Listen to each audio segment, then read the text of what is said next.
ನಮಸ್ಕಾರ, ನಾನು ವಸಂತರಾಜ್. ಸುನಿತಾ ವಿಲಿಯಮ್ಸ್ ಇಡೀ ವಿಶ್ವ ಇದೀಗ ತನ್ನತ್ತ ತಿರುಗಿ ನೋಡುವಂತಹ ಸಾಧನೆಯನ್ನ ಮಾಡಿ ಹೆಮ್ಮೆಯ ಗರಿಯನ್ನ ಭಾರತಕ್ಕೆ ನೀಡಿದ್ದಾರೆ ಅಂದ್ರೆ ತಪ್ಪಾಗೋಲ್ಲ. ಏನಿದೆ ಹೆಂಗ್ ಹೇಳ್ತಾ ಇದ್ದೀರಾ ಅಂತ ಅನ್ಕೊಳ್ತೀರಾ? ಯಾಕಂದ್ರೆ ಅಮೆರಿಕದ ಪ್ರಜೆ ಆಗಿರ್ಬೋದು, ಆದ್ರೆ ನಮ್ಮ ಭಾರತದ ಮೂಲದವರು Sunita Williams. Even Sunita Williams ಅವರು ಬಾಹ್ಯಾಕಾಶ ಈ ಒಂದು ಪ್ರಯಾಣವನ್ನ ಬೆಳೆಸ್ಬೇಕಾದ್ರೆ ಒಂದ್ ವೇಳೆ ಅವ್ರೇನಾದ್ರು ಬರ್ತಾರಾ, ಜೀವಂತವಾಗಿ ಇರ್ತಾರ ಅಥವಾ ಜೀವಿತವಾಗಿ ನಮ್ಮ ಧರೆಗೆ ಬರ್ತಾರ, ನಾವು ಅವ್ರನ್ನ ನೋಡ್ಬೋದಾ, ಈ ರೀತಿಯಾದಂತಹ ಎಲ್ಲಾ ಪ್ರಶ್ನೆಗಳು ನಮ್ಮಲ್ಲಿ ಎಲ್ಲಾ ಜನರಿಗೂ ಕೂಡ ಇದು ಕಾಡ್ತಾ ಇತ್ತು, ಈ ಒಂದು ಪ್ರಶ್ನೆಗಳು. ಆದ್ರೆ ಅದಕ್ಕೆಲ್ಲದಕ್ಕೂ ಕೂಡ ಸುನಿತಾ ವಿಲಿಯಮ್ಸ್ ಅವರು ಸಾಧನೆಯ ಗರಿಯನ್ನ ಹೊತ್ತು ತರುವ ಮೂಲಕ ಎಲ್ಲರಿಗೂ ಕೂಡ ಈ ಒಂದು ಪ್ರಶ್ನೆಗಳಿಗೆ ಉತ್ತರ ಕೊಟ್ಟಿದ್ದಾರೆ. ಯಾಕಂತ ಹೇಳಿದ್ರೆ ಸುನಿತಾ ವಿಲಿಯಮ್ಸ್ ಅವರು ಈ ಹಿಂದೆಯೂ ಕೂಡ 2006ರಲ್ಲಿ ಕೂಡ ಅವರು ಗಗನಯಾನವನ್ನು ಕೂಡ ಮಾಡಿದ್ರು, 2013. ಮತ್ತೆ ಇವಾಗ 2024 ಲಾಸ್ಟ್, ಈಗ 2025 ಇವತ್ತು ಬಂದು ನಿನ್ನೆ ಅಂದ್ರೆ ನುಸುಕಿನ ಜಾವ ಸುಮಾರು 3:28 ಅಂದ್ರೆ ನಮ್ಮ ಒಂದು ಇಂಡಿಯನ್ಸ್ ಟೈಮಿಂಗ್ಸ್ ನ ಪ್ರಕಾರ ನುಸುಕಿನ ಜಾವ 3:28ಕ್ಕೆ ಬಂದು ಕ್ಲೋರಿಡ್ ಕಡಲ ತೀರದಲ್ಲಿ ನೌಕೆ, ಇದಕ್ಕೆ ಡ್ರ್ಯಾಗನ್ ನೌಕೆ ಏನಿದೆ ಅದು ಲ್ಯಾಂಡ್ ಆಗಿದೆ. ಸುನಿತಾ ವಿಲಿಯಮ್ಸ್ ಅವರು ಏನು ಸ್ಟಡಿಗಂತ ಹೋಗಿದ್ರು ಅಂಡ್ ಅವರ ಟೀಮ್ ಏನಿದೆ 8 ದಿನಗಳ ಸ್ಟಡಿಗಂತ ಹೋಗಿ 9 ತಿಂಗಳು ಕಾಲವನ್ನ ಆ ಒಂದು ಸಮಯವನ್ನ ಕಳೆದಿದ್ದಾರೆ ಅಂದ್ರೆ ಅದು ರೋಚಕವಾದಂತಹ ವಿಚಾರ ಅಂದ್ರೆ ತಪ್ಪಾಗೋಲ್ಲ, ನಿಜಕ್ಕೂ ಅಚ್ಚರಿ ಪಡುವಂತಹ ವಿಚಾರ. ಇನ್ನು ಸುನಿತಾ ವಿಲಿಯಮ್ಸ್ ಅವರು 8 ದಿನಗಳ ಕಾಲ ಸ್ಟಡಿಗಂತ ಹೋದವರು 9 ತಿಂಗಳು ಕಾಲ ಅಲ್ಲೇ ಇದ್ದು ತಮ್ಮ ತವರು ಮನೆಯನ್ನಾಗಿ ಬಾಹ್ಯಾಕಾಶವನ್ನ ಮಾಡ್ಕೊಂಡಿದ್ರು. ಇನ್ನು ಪ್ರಮುಖವಾಗಿ 4 ಗಗನಯಾನಿ ಪ್ರಯಾಣಿಸುತ್ತಿದ್ದಂತಹ ಡ್ರ್ಯಾಗನ್ ನೌಕೆ ಇಂದು ನುಸುಕಿನ ಜಾವ 3:28ಕ್ಕೆ ಅಂದ್ರೆ ಇಂಡಿಯನ್ಸ್ ಟೈಮಿಂಗ್ಸ್ ನ ಪ್ರಕಾರ ಸುರಕ್ಷಿತವಾಗಿ ಯಾವುದೇ ಅಪಘಾತವಿಲ್ಲದೆ, ಯಾವುದೇ ಅಡ್ಡ ತಡೆಗಳಿಲ್ಲದೆ ಸುರಕ್ಷಿತವಾಗಿ ಫ್ಲೋರಿಡಾ ಅನ್ನುವಂತಹ ಒಂದು ಕಡಲ ತೀರದಲ್ಲಿ ಲ್ಯಾಂಡ್ ಆಗಿದೆ. ನಿಜಕ್ಕೂ ನಮ್ಮ ಭಾರತ ಹೆಮ್ಮೆ ಪಡುವಂತಹ ವಿಚಾರ. ಯಾಕಂದ್ರೆ ಸುನಿತಾ ವಿಲಿಯಮ್ಸ್ ಅವರು ಭಾರತ ಮೂಲದವರು. ಅವರೆಷ್ಟು ಸಾಧನೆಯನ್ನ ಮಾಡಿ ಇವತ್ತು ಎಷ್ಟು ಜನರಿಗೆ ಮಾರ್ಗದರ್ಶಕರಾಗಿದ್ದಾರೆ. ಇನ್ನು ಅದ್ರ ಜೊತೆಗೆ ಅಮೆರಿಕದ 3 ನೌಕಾಪಡೆ ಏನಿದೆ, ಸೊ ಈ ಒಂದು ನೌಕಾಪಡೆಯ ಸಹಾಯದಿಂದ ಅವರನ್ನ ಬಹಳ ಸುರಕ್ಷಿತವಾಗಿ ಪ್ರಾಣಾಪಾಯದಿಂದ ಪಾರು ಮಾಡಿ ಅವರನ್ನ ಸುರಕ್ಷಿತವಾಗಿ ಅವರನ್ನ ಲ್ಯಾಂಡ್ ಮಾಡಿಸಿ ಕೊನೆಗೂ ಕೂಡ ಅವರು ಧರೆಗೆ ಕಾಲಿಡಲ್ಲ ಅಂತಿದ್ದಂತಹ ಎಲ್ಲರಿಗೂ ಕೂಡ ಇವಾಗ ಕಾಲಿಡುವ ಮೂಲಕ ಉತ್ತರವನ್ನ ಕೊಟ್ಟಿದ್ದಾರೆ ಅಂದ್ರೆ ತಪ್ಪಾಗಲ್ಲ. ಇನ್ನು ಸ್ಟಡಿ ಮಾಡೋದಕ್ಕಂತ ಹೋಗಿ ನಾನಾ ರೀತಿಯಾದಂತಹ ಸ್ಟಡಿಯನ್ನ ಮಾಡಿದ್ದಾರೆ. ಆ ಒಂದು ನಾಸಾ ಏನಿದೆ ಆ ಒಂದು ಕಂಪನಿ ಅಥವಾ ಒಂದು ಸಂಸ್ಥೆ, ಸುನಿತಾ ವಿಲಿಯಮ್ಸ್ ಅಂಡ್ ಅವರ ಟೀಮ್ ಈ ಒಂದು ಬಾಹ್ಯಾಕಾಶದಲ್ಲಿ ಒಂದಷ್ಟು ವಿಚಾರಗಳನ್ನ ಸ್ಟಡಿ ಮಾಡಿದ್ದಾರೆ. ಇನ್ನು ಇದ್ರ ಜೊತೆಗೆ ಇನ್ನು ಪ್ರಮುಖವಾಗಿ ಅವರಿಗೆ ಆರೋಗ್ಯದಲ್ಲೂ ಕೂಡ ಏರುಪೇರಾಗಿದೆ. ಯಾಕಂತ ಹೇಳಿದ್ರೆ ಸಾಮಾನ್ಯವಾಗಿ ಈಗ ನಾವು ಸಾಮಾನ್ಯವಾಗಿ ಇಲ್ಲಿದ್ದು ಅಥವಾ ನಮ್ಮ ರಿಲೇಟಿವ್ಸ್ ಮನೆಗೋ ಅಥವಾ ಬೇರೊಂದು ಪ್ರದೇಶಕ್ಕೋ ಹೋದಾಗ ಸಾಮಾನ್ಯವಾಗಿ ಅಲ್ಲಿರುವಂತಹ ನೀರ್ ಇರ್ಬೋದು ಅಥವಾ ಅಲ್ಲಿರುವಂತಹ ವೆದರ್ ಇರ್ಬೋದು ನಮಗೆ ಸಾಮಾನ್ಯವಾಗಿ ಸೆಟ್ ಆಗಲ್ಲ. ಅಂಥದ್ರಲ್ಲಿ ನಮ್ಮ ಭೂಮಿಯಿಂದ ಬಾಹ್ಯಾಕಾಶಕ್ಕೆ ತೆರಳಿ ಅಲ್ಲಿ ಯಾವುದೇ ರೀತಿಯಾದಂತಹ ಆಕ್ಸಿಜನ್ಸ್ ಇರಲ್ಲ, ಗುರುತ್ವಾಕರ್ಷಣ ಬಲ ಇರಲ್ಲ. ಅಂಥದ್ರಲ್ಲಿ ಅವರು 9 ತಿಂಗಳುಗಳ ಕಾಲ ಜೀವಿಸಿದಾರಂದ್ರೆ ಒಮ್ಮೆ ಯೋಚನೆ ಮಾಡಿ, ನಿಜಕ್ಕೂ ರೋಚಕ ಅನ್ಸುತ್ತೆ ಅಲ್ವಾ? 9 ತಿಂಗಳು ಅಂದ್ರೆ ಸುಮ್ಮನೆನಾ? 8 ತಿಂಗಳಂತ ಹೋದವರು 9 ತಿಂಗಳು 286 ದಿನಗಳ ಕಾಲವನ್ನ ಕಳೀತಾರೆ ಅಂದ್ರೆ ಅಷ್ಟು ಸುಲಭದ ಮಾತಲ್ಲ ಇದು. ಎಲ್ಲರಿಗೂ ಕೂಡ ಬಹಳ ಸ್ಫೂರ್ತಿಯಾಗಿ ಇಂದು ಸುನಿತಾ ವಿಲಿಯಮ್ಸ್ ಅಂಡ್ ಅವರ ಟೀಮ್ ಮಾರ್ಗದರ್ಶಕರಾಗಿದ್ದಾರೆ. ಎಷ್ಟೋ ಜನರ ಯುವಕ ಯುವತಿಯರಿಗೆ ಇಂದು ಮಾರ್ಗದರ್ಶಕರಾಗಿದ್ದಾರೆ ಅಂದ್ರೆ ತಪ್ಪಾಗಲ್ಲ. ಇದ್ರ ಜೊತೆಗೆ ಪ್ರಮಾಣ ವಚನವನ್ನ ಸ್ವೀಕರಿಸಬೇಕಾದ್ರೆ ಡೊನಾಲ್ಡ್ ಟ್ರಂಪ್ ಅವರು ಮಾತನ್ನು ಹೇಳಿದ್ರು, ಹೇಗಾದ್ರೂ ಮಾಡಿ ನಾನು ಸುನಿತಾ ವಿಲಿಯಮ್ಸ್ ಅಂಡ್ ಅವರ ಟೀಮ್ ಅನ್ನ ವಾಪಸ್ ಧರೆಗೆ ಕಳಿಸ್ಕೊಡ್ತೀನಿ ಅಂತ ಈ ಒಂದು ಮಾತನ್ನ ಪ್ರಮಾಣ ವಚನ ಮಾಡ್ಬೇಕಾದ್ರೆ ಡೊನಾಲ್ಡ್ ಟ್ರಂಪ್ ಅಧ್ಯಕ್ಷ ಏನಿದ್ದಾರೆ ಅವ್ರು ಈ ಮಾತನ್ನ ಹೇಳಿದ್ರು. ನುಡಿದಂತೆ ಇವತ್ತು ಡೊನಾಲ್ಡ್ ಟ್ರಂಪ್ ಅವರು ನಡೆದುಕೊಂಡಿದ್ದಾರೆ. ಅದೇ ಒಂದು ವಿಚಾರಕ್ಕೆ ಸಂಬಂಧಪಟ್ಟಂತೆ ಏನು ವೈಟ್ ಹೌಸ್ ಏನಿದೆ ಎಕ್ಸ್ ಖಾತೆಯಲ್ಲಿ ಟ್ವೀಟ್ ಅನ್ನು ಕೂಡ ಮಾಡಿದ್ದಾರೆ, ನಾವು ನುಡಿದಂತೆ ನಡೆದಿದ್ದೇವೆ ಅಂತ. ಇನ್ನು ಬಾಹ್ಯಾಕಾಶ ಈ ಒಂದು ವಿಚಾರಕ್ಕೆ ಮತ್ತೆ ನೋಡೋದಾದ್ರೆ ಸುನಿತಾ ವಿಲಿಯಮ್ಸ್ ಅಂಡ್ ಅವರ ಟೀಮ್ ಭೂಮಿಯ ಸುತ್ತ 4577 ಬಾರಿ ಸುತ್ತು ಹಾಕಿದ್ದಾರೆ. ಶಾಕ್ ಅನ್ಸುತ್ತಲ್ಲ? ಭೂಮಿ ಸುತ್ತ 4577 ಬಾರಿ ಸುತ್ತು ಹಾಕಿದ್ದಾರೆ ಅಂದ್ರೆ ನಿಜಕ್ಕೂ ಅಚ್ಚರಿ ಪಡುವಂತಹ ವಿಚಾರ ಅಂದ್ರೆ ತಪ್ಪಾಗಲ್ಲ. ಇನ್ನು 195 ಮಿಲಿಯನ್ ಕಿಲೋಮೀಟರ್ ಬಾಹ್ಯಾಕಾಶದಲ್ಲಿ ಪ್ರಯಾಣವನ್ನ ಮಾಡಿದ್ದಾರೆ.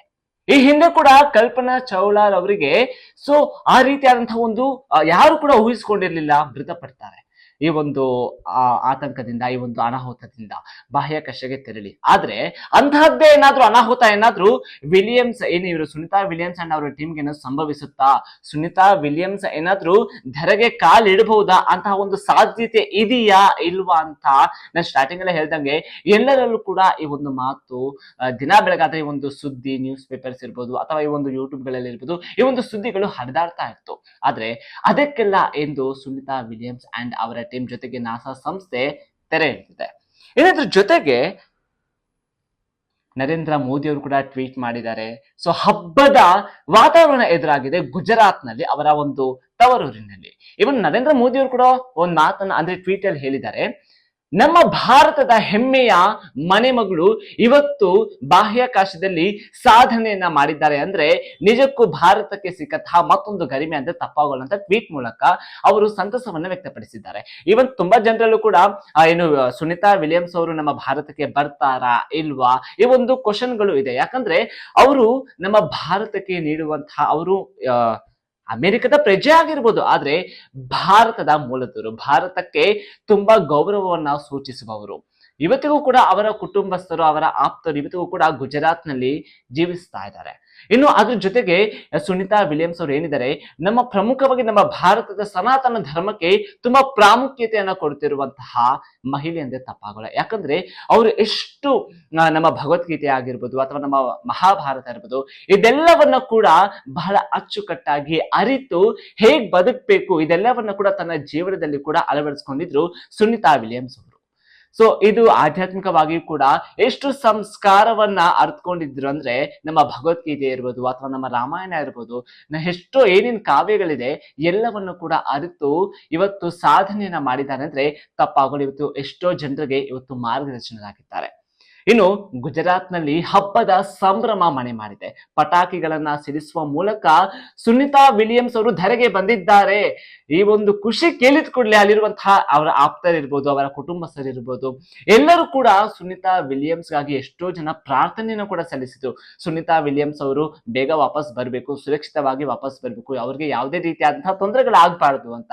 ಸೊ ದೇವ್ರ ದಯೆಯಿಂದ ಅವರು ನಂಬಿದಂತಹ ಭಗವದ್ಗೀತೆಯ ಆ ಒಂದು ಸಾಲುಗಳು ಏನಿದೆ ಎಲ್ಲವನ್ನ ಕೂಡ ತಮ್ಮ ಜೀವನದಲ್ಲಿ ಅಳವಡಿಸಿಕೊಂಡಿರೋದ್ರಿಂದ ಇವತ್ತು ಅವರು ಯಾವುದೇ ತೊಂದರೆಗಳಿಲ್ಲದೆ ಸುರಕ್ಷಿತವಾಗಿ ಬಂದು ಲ್ಯಾಂಡ್ ಆಗಿದ್ದಾರೆ ಅಂದ್ರೆ ನಿಜಕ್ಕೂ ಅಚ್ಚರಿ ಪಡುವಂತಹ ವಿಚಾರ ಅಲ್ಲ ರೀ. 8 ದಿನದ ಸ್ಟಡಿಗಂತ ಹೋದವರು ಬರೋಬ್ಬರಿ 9 ತಿಂಗಳು ಅವರು ಅಲ್ಲಿ ಜೀವಿಸ್ತಾರ ಅಂದ್ರೆ ಅಷ್ಟು ಸುಲಭದ ಮಾತಾ ನೀವೇ ಹೇಳಿ. ಈವನ್ ನಮ್ಗೆ ನಾನು ಆಗ್ಲೇ ಹೇಳಿದಾಗೆ ಇಲ್ಲಿಂದ ಬೇರೆ ಕಡೆ ಹೋದರೆ ನಮ್ಗೆ ಸೆಟ್ ಆಗಲ್ಲ. ಈವನ್ ಅವ್ರಿಗೆ ಈಗ ಏನು ಇವರು ಲ್ಯಾಂಡ್ ಆಗಿದ್ದಾರೆ ಅವ್ರಿಗೆ ಏಕ್ದಮ್ ಕೂಡ ಅವ್ರಿಗೆ ಮನೆಗೆ ಕಳ್ಸೋದಿಕ್ಕೆ ಆಗಲ್ಲ. ಯಾಕಂದ್ರೆ ಮೇಲೆ ಗುರುತ್ವಾಕರ್ಷಣ ಬಲ ಕಡಿಮೆ ಇರೋದ್ರಿಂದ ಅಲ್ಲಿ ಉಸಿರಾಟದ ಸಮಸ್ಯೆ ಇರೋದ್ರಿಂದ ಹಾಗಾಗಿ ಅವರು ಇಲ್ಲಿ ಬಂದು ಹೊಂದ್ಕೊಳ್ತಾರೆ ಅಂದ್ರೆ ಅದು ತಪ್ಪಾಗುತ್ತೆ. ಇವನ್ 9 ತಿಂಗಳು ಬಾಹ್ಯಾಕಾಶದಲ್ಲಿ ಇದ್ದು ಅವರು ಅಲ್ಲಿ ಸೆಟ್ ಆಗ್ಬಿಟ್ಟಿದ್ರು, ಅಲ್ಲಿರುವಂತಹ ಒಂದು ಆಹಾರ ಇರ್ಬೋದು ಅದಕ್ಕೆ ಸೆಟ್ ಆಗ್ಬಿಟ್ಟಿದ್ರು. ಆದ್ರೆ ಇಲ್ಲಿ ಸಡನ್ ಆಗಿ ಬಂದು ಅವರು ಇಲ್ಲಿರುವಂತಹ ಆಹಾರಕ್ಕೆ ಅವರು ಸೆಟ್ ಆಗ್ತಾರೆ ಅಂದ್ರೆ ಅದು ಸುಳ್ಳಾಗುತ್ತೆ. ಯಾಕಂದ್ರೆ ಹಾಗಾಗಿ ನಾಸಾ ಸಂಸ್ಥೆ ಅವರನ್ನ ಏಕ್ದಮ್ ಕೂಡ ಮನೆಗೆ ಕಳಿಸ್ತಾ ಇಲ್ಲ. ಹಾಗಾಗಿ ನಾಸಾ ಸಂಸ್ಥೆ ಏನ್ ಮಾಡ್ತಾ ಇದೆ, 45 ದಿನಗಳ ಕಾಲ ಅವರನ್ನ ಕ್ವಾರಂಟೈನ್ ಅಂದ್ರೆ ಅವರ ಆರೋಗ್ಯದಲ್ಲಿ ಏರುಪೇರಾಗಿರುತ್ತೆ ಅಥವಾ ಯಾಕಂದ್ರೆ ಇಲ್ಲಿ ಗುರುತ್ವಾಕರ್ಷಣ ಬಲ ಹೆಚ್ಚಾಗಿರೋದ್ರಿಂದ ಉಸಿರಾಟದ ತೊಂದರೆ ಏನು ಇಲ್ಲದೆ ಇರೋದ್ರಿಂದ ಆರಾಮಾಗಿ ಭೂಮಿ ಮೇಲೆ ಧರೆ ಮೇಲೆ ಕಾಲಿಡ್ಬೋದು. ಆದ್ರೆ ಬಾಹ್ಯಾಕಾಶದಲ್ಲಿ ಹಾಗೆ ಇರ್ಲಿಲ್ಲ ಇವ್ರಿಗೆ. ಆ ಒಂದು ನೌಕೆಯಲ್ಲಿ ಏನಿತ್ತು ಅದರಲ್ಲಿ ತೇಲ್ತಾ ಇರಬೇಕು, ಅಲ್ಲಿ ಕಾಲಿಡುವಂತಹ ಅವಕಾಶ ಅವ್ರಿಗೆ ಇರ್ಲಿಲ್ಲ. ಹಾಗಾಗಿ ಅವ್ರಿಗೆ ಆರೋಗ್ಯದಲ್ಲಿ ತುಂಬಾ ಏರುಪೇರಾಗಿರುತ್ತೆ. ಆ ಒಂದು ರೀಸನ್ ಇಂದ ನಾಸಾ ಸಂಸ್ಥೆಗೆ ಏನ್ ಮಾಡಿದೆ, ಅವರನ್ನ ಕ್ವಾರಂಟೈನ್ ಮಾಡಿದೆ. ಈ ಒಂದು ಧರೆಗೆ ಅವರು ಒಗ್ಗಿಕೊಳ್ಳುವಂತೆ ಇದೀಗ ಅವರಿಗೆ ಒಂದಷ್ಟು ಚಿಕಿತ್ಸೆಯನ್ನು ಕೂಡ ನೀಡಬೇಕಾಗುತ್ತೆ. ಹಾಗಾಗಿ 2006ರಲ್ಲಿ ಅವರು ಬಾಹ್ಯಾಕಾಶಕ್ಕೆ ತೆರಳಿ ಸಾಧನೆಯನ್ನ ಮಾಡಿದ ನಂತರ ನಮ್ಮ ಭಾರತಕ್ಕೆ ಬರ್ತಾರೆ.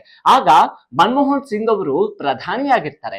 ಆಗ ಏನು ಗುಜರಾತ್ನ ಸಬರಮತಿ ಏನು ಈ ಒಂದು ಆಶ್ರಮ ಏನಿದೆ ಅದಕ್ಕೆ ಭೇಟಿ ನೀಡಿ ಅಲ್ಲಿದ್ದಂತಹ ಎಲ್ಲಾ ಗುರು ಹಿರಿಯರ ಹತ್ರ ಆಶೀರ್ವಾದವನ್ನ ಪಡೆದುಕೊಂಡು ಕೊನೆಗೆ ಅಲ್ಲಿದ್ದಂತಹ ಆ ಜುಲಾಸ್ನ ಸಮೀಪ ಇರುವಂತಹ ಒಂದು ಶಾಲೆಗೆ ದೇಣಿಗೆಯನ್ನ ಕೂಡ ಕೊಡ್ತಾರೆ, ಖುಷಿ ಪಡ್ತಾರೆ. ಅಲ್ಲಿರುವಂತಹ ಎಲ್ಲರ ಜೊತೆ ಕೂಡ ಅವರು ಟೈಮ್ ಸ್ಪೆಂಡ್ ಮಾಡ್ತಾರೆ. ಇನ್ನು 2013ರಲ್ಲಿ ಕೂಡ ಬಂದು ಭಾರತಕ್ಕೆ ಅವರ ಕುಟುಂಬಸ್ಥರು ಏನಿದ್ದಾರೆ ಗುಜರಾತ್ ನಲ್ಲಿ ಅಲ್ಲಿ ಮೀಟ್ ಮಾಡಿ ಎಲ್ಲರನ್ನು ಕೂಡ ಖುಷಿಯಾಗಿ ಮಾತಾಡಿಸ್ಕೊಂಡು ಹೋಗ್ತಾರೆ. ಇನ್ನು ಈ ಬಾರಿ ಕೂಡ ನಮ್ಮ ಭಾರತಕ್ಕೆ ಬರ್ತಾರಾ ಇಲ್ವಾ ಈ ಒಂದು ಪ್ರಶ್ನೆ ಕೂಡ ಇತ್ತು. ಆದ್ರೆ ಅವರು ಬರ್ತಾರೆ ಅನ್ನುವಂತಹ ಹೋಪ್ ಎಲ್ಲಾ ಭಾರತೀಯರಿಗೂ ಕೂಡ ಇದೆ. ಈವನ್ ಎಲ್ಲರೂ ಕೂಡ ಸ್ವಾಗತಿಸೋದಕ್ಕೆ ರೆಡಿ ಆಗಿದ್ದಾರೆ.